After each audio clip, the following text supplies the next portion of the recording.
Hello and welcome to our channel, Tech Expert Tutorials. Today, we are going to show you how to create a VPC in AWS. Currently, AWS is the most popular cloud provider with over 30% of the total global market share. We'll be creating a video on how to set this up in Azure in a future video. If you don't know what a VPC or virtual private cloud is, it's a service that enables you to create a secure, relatively isolated network on a public cloud, such as AWS. When you're working with projects in AWS, it's very common to create a new VPC for your application, such as S3, EC2, Redshift, or an RDS database. AWS provides a default VPC for each region, which is already included in every AWS account. This may be a good starting point for you. However, since it is a default, it may have settings that you don't want or need, or may not even include in other settings that you do require for your applications. Also, if you share your AWS account with other developers, it's better to create your own VPCs with the settings you need so that your changes won't negatively impact someone else's application. Creating a VPC can't be complicated, consisting of several steps that need to be completed in the correct order. Today we are going to show you how to create a new VPC that will work with any AWS project. First, we will create a VPC in the console. Later, we'll create one in a Python Jupyter notebook. The console is a better option if you don't need to create a VPC very often. However, if you are creating several VPCs, using a script will be more efficient. Once we have created the VPC, we will need to create an internet gateway and some subnets that are associated to our VPN. Then we'll create a public route table for directing traffic. Next, we modify some VPC and subnet attributes. Then we'll create a subnet group and a security group. Finally, we add some inbound rules to the security group. While we are creating the VPC in the console, we'll cover details of the main options that are available at each step to help you avoid some common mistakes. Here is a typical VPC architecture diagram. To start with, the user will connect to the internet.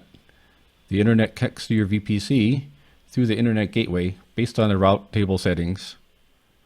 In this example, the internet gateway has access to an EC2 instance running within the subnet. An EC2 typically contains an application, such as a web server. The application accesses an RDS database, which is running on a separate group of subnets. From here, you will type in VPC to find the VPC service. As you can see, there's already one VPC in the US West region. We're going to create a new one here. So we'll select Create VPC. From here, we want to make sure that we select VPC and More. This will set up a lot more of our dependencies that the VPC will have. Otherwise, we'll have to do that separately. I'm going to select my own name. I'll give the name of my console VPC. And as you can see on the right-hand side, this is the diagram that shows what you're creating and the relationships between the dependencies of the things that you're creating. Okay, next we have the IPv4 CIDR block. Here, this is the default. I like to give it a different number. If you're going to give a different number, you can change the first two numbers. Leave the other portion as 0.0. That way later on, when you've set up your VPC, it can use any number between 1 and 255 for both of these. This will help avoid issues in the future if you need to work with or interact with other VPCs. Doing so will make over 65,000 possible IP addresses available for your VPC, more than enough for most projects. If everyone always uses the default, you may have future conflicts with overlapping IP ranges later on. Since we're setting up a simple VPC, we don't need to select IPv6. Using IPv6 would make the setup more complicated, and it isn't needed in most application environments. I'll leave the tenancy as default. It is by far the least expensive option. For most applications, we don't need dedicated hardware unless you require a very high level of security. Remember, when we use AWS, we are running on a cloud environment, which means by default we are sharing hardware resources with others. Setting up dedicated hardware will prevent other applications from running beside your applications, therefore giving you a higher level of security. However, this option can be very expensive. We'll choose 2 availability zones. We don't need 3. That is a minimum for some applications to run, such as Aurora databases. Having multiple availability zones will help keep your application up and running. For example, when there's an event in one zone, such as a power failure, the other zone will keep running. For the number of public and private subnets, we're going to select 2 of each. That's the default. This combination will allow us to connect our applications to the internet and to keep another part of our infrastructure, such as our backend resources, more private and secure. No need to customize the subnet CIDR blocks. The defaults give us a decent range for future needs. Just note that we will need to set this to similar values in our Python script later. For NAT gateways, we set this to none. We don't typically need one.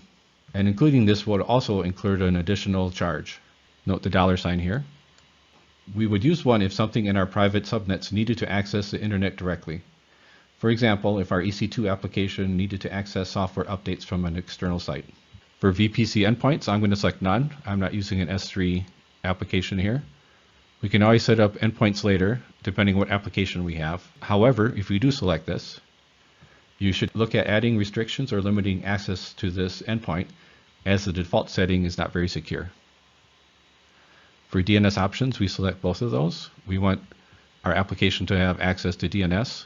Okay, now we're ready to create the VPC. Okay, once everything shows up as green here, we can go ahead and view our VPC now. So this is the VPC I created. You can see from the resource map, I have my 4 subnets. 2 are public, 2 are private. They go through a routing table and then have access to the internet gateway. So this is where the user accessed from the gateway into the subnet going through a route table. At this point, our VPC is ready for us to use, meaning you can select this VPC when setting up a new project or application.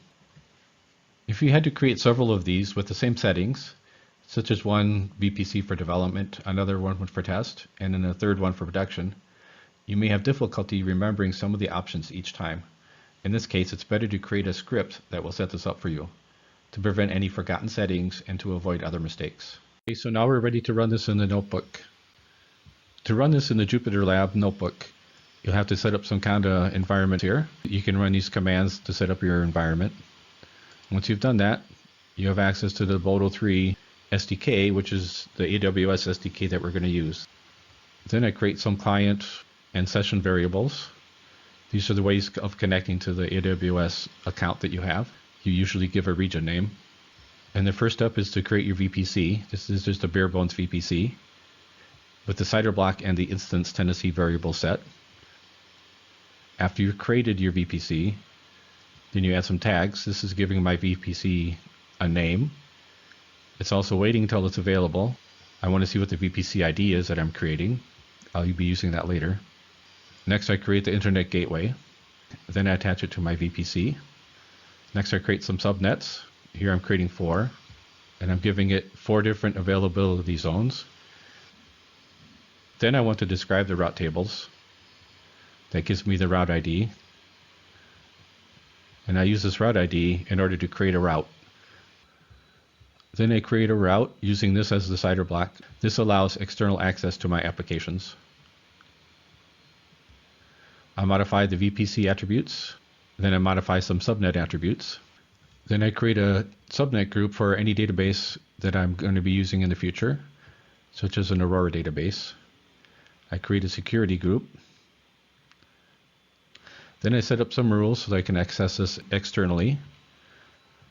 This is a specific IP. This allows me to access from this IP address. Once we finish with that, our VPC is ready to use. Okay, now I'm going to go ahead and run my notebook. I need to select the kernel. Okay, that's finished. Create our clients. Here we're going to create our VPC. Then we're going to give our VPC a name and also create a gateway for it. Here we're creating the subnets. Okay, so it's created 4 subnets. Here we're creating a route. That's finished. We're modifying some VPC attributes. And we're modifying some subnet attributes. Now we're creating our subnet group and the security group.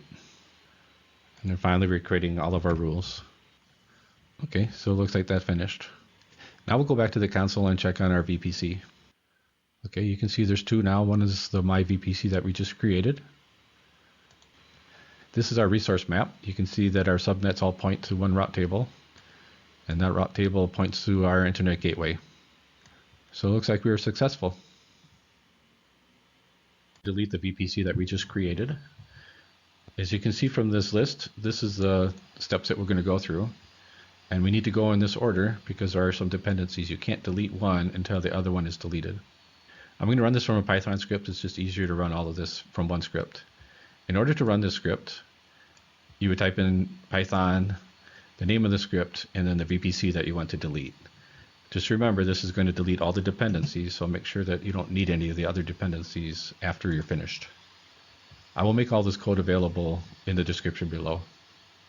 So I'm using Boto3 again. I've created this function called VPC cleanup. The only parameter to pass in is VPC ID. It will go through and find the VPC ID and all its dependencies, and then delete the dependencies one by one. So you can see I'm deleting the internet gateways first. Then I delete the route tables. Then I delete the subnets, the VPC endpoints if there are any, the security groups, and any VPC peering connections, network ACLs, network interfaces, and then finally the VPC. Some of these options we didn't set up, like the network ACL and the peering connection, but they're here just to be complete. So to run this, we need to open up a terminal. So now we'll go ahead and run the command.